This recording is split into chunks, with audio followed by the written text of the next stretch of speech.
जैसा कि आप जानते हैं कि शिशु मृत्यु दर और मातृ मृत्यु दर दोनों को कम करने के लिए हम कई प्रयास करते हैं और हम माँ की देखरेख करते हैं ताकि जो शिशु हो वह सुरक्षित हो, माँ भी सुरक्षित हो। तो मातृ शिशु मृत्यु दर को रोकने के लिए हम कई प्रयत्न करते हैं और उसी प्रयत्न की कड़ी में पार्टोग्राफ जो है वह अहम भूमिका निभाता है। पार्टोग्राफ एक ग्राफनुमा आकलन है जो कि गर्भस्थ शिशु और माँ की स्थिति को दर्शाता है। गर्भवती माँ किस कंडीशन में है और वह किस प्रकार शिशु को जन्म देने वाली है, क्या यह प्रसव लंबा होने वाला है, क्या यह प्रसव कठिन होने वाला है, जटिल होने वाला है, या यह सामान्य होने वाला है, या फिर इसे रेफरल की आवश्यकता पड़ेगी। इसे आकलन करने के लिए हमारे पास एक औजार के रूप में प्रसव कक्ष में पार्टोग्राफ मौजूद होता है और हम सभी को इसे सही तरीके से भरना आना चाहिए, क्योंकि इसी औजार के बल पर हम प्रसव की तैयारी कर सकते हैं और गर्भस्थ शिशु एवं माँ का आकलन करके हम सुरक्षित प्रसव करवा सकते हैं। तो आइए आज हम यह जानेंगे कि पार्टोग्राफ को भरने के लिए क्या क्या बातें महत्वपूर्ण हैं और किस प्रकार हम इसे भरेंगे। पार्टोग्राफ को भरने के लिए हम जब शुरुआत करते हैं तो सबसे पहला ध्यान यह हमें रखना है कि हम ग्राफ को समझें कि ग्राफ जो है वह किस प्रकार से भरा जाएगा। यदि हम यह जान लेंगे कि ग्राफ को भरने के लिए हमें कब आधे घंटे में किसी चीज को भरना है, किसी स्थिति का आकलन करना है, या फिर 4 घंटे में आकलन करना है, तभी हम इसे सही से भर पाएंगे। तो प्रत्येक आधे घंटे पर हमें जिस चीज की आकलन करनी है वह है फीटल हार्ट रेट, यानी कंडीशन ऑफ फीटस जो हम देखेंगे उसे हम फीटल हार्ट रेट से ही हम पहचान पाएंगे। उसके बाद एमनियोटिक फ्लूइड हम देखते हैं कि एमनियोटिक फ्लूइड है या नहीं है, यदि है तो किस कंडीशन में है, क्या वह मेम्ब्रेन है या फिर मेम्ब्रेन के साथ नहीं है, या मेम्ब्रेन रप्चर हुई है तो उसका कलर क्या है। यदि मेम्ब्रेन इंटैक्ट है तो हम उसे आई से डिनोट करेंगे, यदि क्लीन है एमनियोटिक फ्लूइड तो सी लिखेंगे हम, यदि म्यूकोनियम के साथ आ रहा हो तो एम लिखेंगे, और यदि ब्लड के साथ हो तो फिर इस कॉलम में ही हम बी लिखेंगे। फिर जब हम आगे बढ़ते हैं तो देखते हैं कि सर्विक्स डायलिटेशन सेंटीमीटर में कितना है उसका कॉलम बना हुआ है, जिसे हमें प्रत्येक 4 घंटे पर आकलन करना है। और इसे हम तभी शुरू करते हैं जब सर्विक्स का डायलिटेशन 3 सेंटीमीटर से ज्यादा या 4 सेंटीमीटर हो। फिर हम समय नोट करते हैं जिस वक्त से हम पार्टोग्राफ भरना शुरू करते हैं, क्योंकि जब हम पेशेंट को एडमिट करते हैं, गर्भवती माता को एडमिट करते हैं, उसका टाइम हम इस ग्राफ के पहले ही हम भर लेते हैं। इस ग्राफ को भरने से पहले हम उसकी सारी सूचनाएं अंकित करते हैं। गर्भवती माता का नाम क्या है, गर्भस्थ शिशु के पिता का क्या नाम है, यानी गर्भवती माता के पति का क्या नाम है।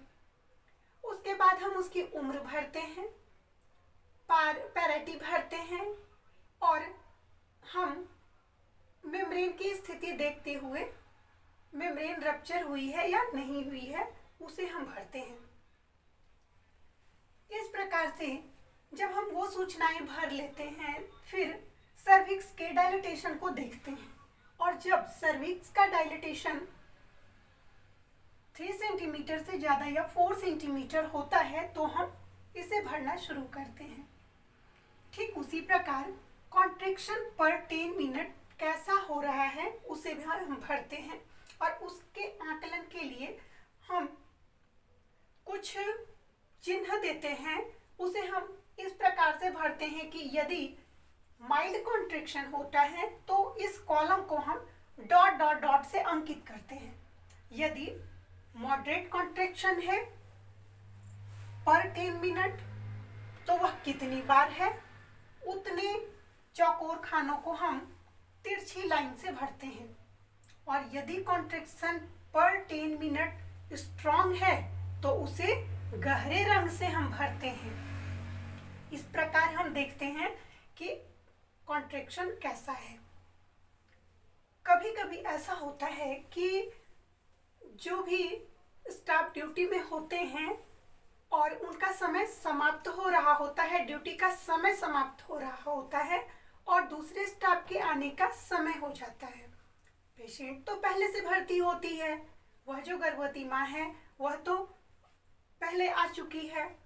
तो जब नई स्टाफ आती हैं यानी कि जिनकी ड्यूटी प्रारंभ होती है तो उन्हें कैसे पता चले कि आखिर पूर्व की स्थिति कैसी थी और अब कंडीशन कैसा है। तो इसकी जो मदद होती है यह मदद पार्टोग्राफ करता है। पार्टोग्राफ में अंकित की हुई सूचनाओं को वह देखती हैं और वह इस निर्णय पर पहुंचती हैं कि अब गर्भवती माता को रेफरल की आवश्यकता है। अलर्ट लाइन पे है तो क्या अलर्ट होने की आवश्यकता है या फिर एक्शन की आवश्यकता है।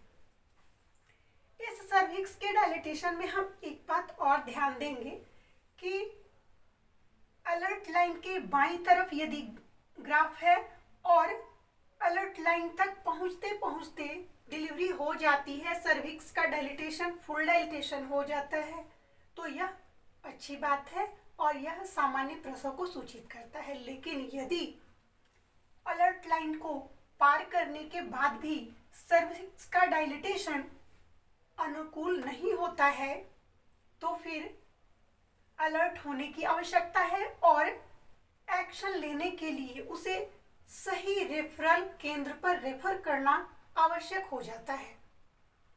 इस प्रकार से हम देखते हैं कि प्रसूति, वो जो गर्भवती माँ है उसे प्रसूति के लिए हम किस केंद्र पर रेफर करेंगे इसकी तैयारी करना हम शुरू कर देते हैं।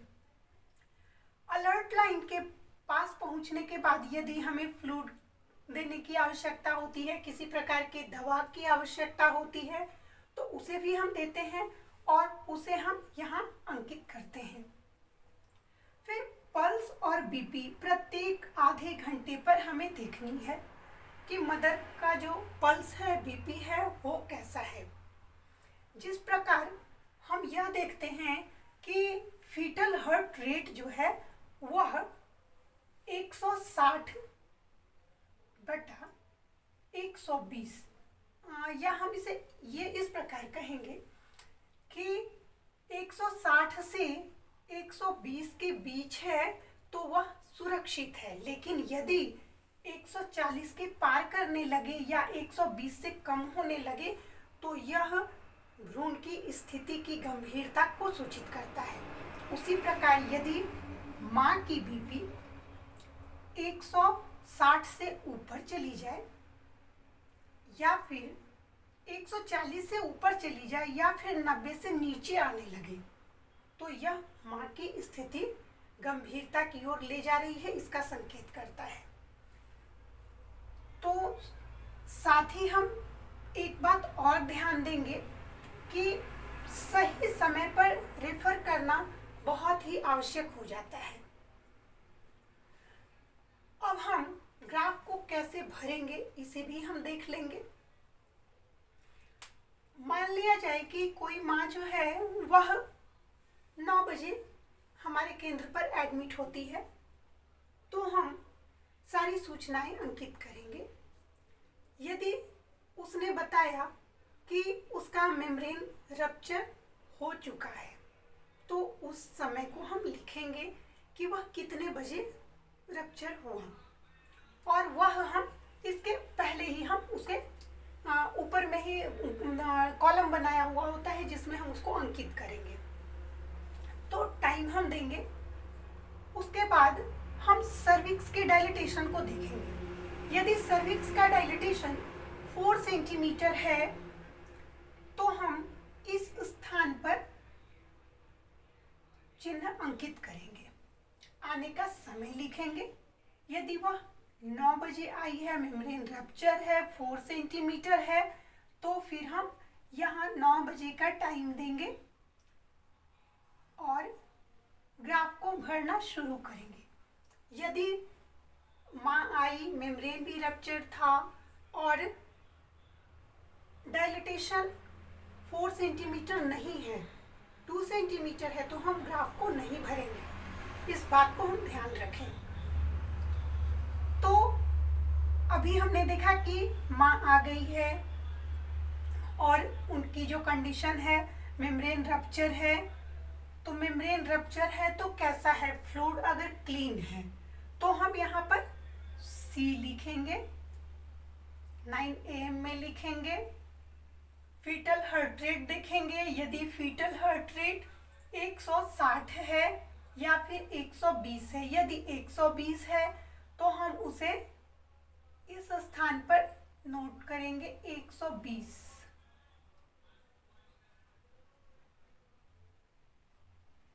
ओके, फिर हम कॉन्ट्रैक्शन को देखेंगे। यदि कॉन्ट्रैक्शन माइल्ड है और 3 बार हो रही है तो हम उसे डॉट डॉट से अंकित करेंगे।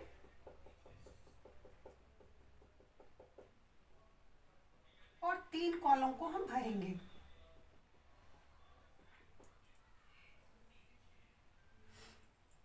फिर पल्स देखेंगे और बीपी माँ की हम देखेंगे।